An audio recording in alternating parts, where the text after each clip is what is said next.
From hip-hop mogul to accused sex trafficker, a billion-dollar empire built on music and fashion, now crumbling under shocking allegations. On May 12, 2025, Sean Diddy Combs walked into a Manhattan courtroom facing charges that could put him behind bars for life. But how did one of hip-hop's biggest success stories end up here? Let's break down the shocking case against Diddy, starting with who Sean Combs actually is. Puff Daddy, P. Diddy, Diddy, whatever you call him. Sean Combs dominated the music industry since the early 90s. As the founder of Bad Boy Records, he launched superstars like Notorious B.I.G. and Faith Evans. After Biggie's murder in 1997, Combs transformed himself into one of music's biggest artists with hits like I'll Be Missing You and Been Around the World. But music was just the beginning. Combs built an empire worth over $1 billion with his Sean John clothing line and lucrative liquor deals like Ciroc vodka. By 2022, he was considered hip-hop royalty, receiving Lifetime Achievement Awards from BET and MTV. In September 2023, he even got the key to New York City from Mayor Eric Adams. Then everything came crashing down.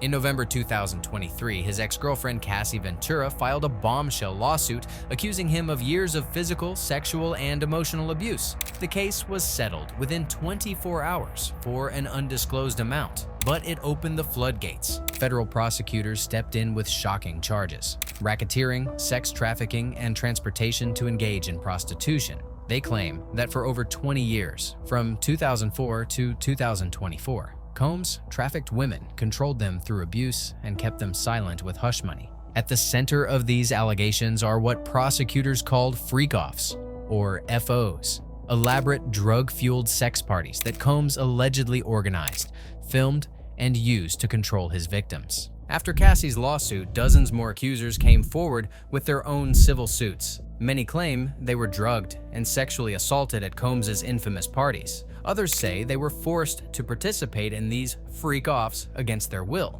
The government isn't just charging Combs with sex crimes, they're using racketeering charges, the same legal strategy used to take down mob bosses and R. Kelly. Prosecutors argue that Combs used his massive business empire to fuel and hide his alleged criminal activities. In May 2024, CNN aired shocking security footage showing Combs physically assaulting Cassie in a hotel hallway, kicking, shoving, and dragging her.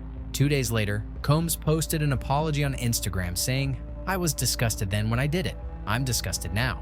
The video was later removed. Prosecutors plan to use this video as evidence in court. During jury selection, potential jurors were asked if they'd seen the footage and if it would influence their judgment. Now, as the trial begins, Cassie is expected to be a key witness for the prosecution. The court estimates the trial will last 8 to 10 weeks. If convicted on all charges, the 55-year-old Combs could spend the rest of his life behind bars, a stunning fall for one of music's most powerful figures. From Bad Boy Records to potentially a prison cell, the man who once called himself king now faces a future that could end with him dying behind bars. The question remains, how many more victims will come forward before this is over? And it's not just Combs in the crosshairs. His mother, Janice Combs, is also facing a separate lawsuit from Bad Boy Records co-founder Kirk Burroughs, who claims she illegally took over his 25% ownership stake after Sean Combs allegedly threatened him with violence. Legal experts are comparing this case to R. Kelly's 2021 trial, where the R&B singer was sentenced to 31 years in federal prison for similar charges involving multiple victims. Like Kelly, prosecutors claim Combs' music career and wealth sustained and enabled his crimes.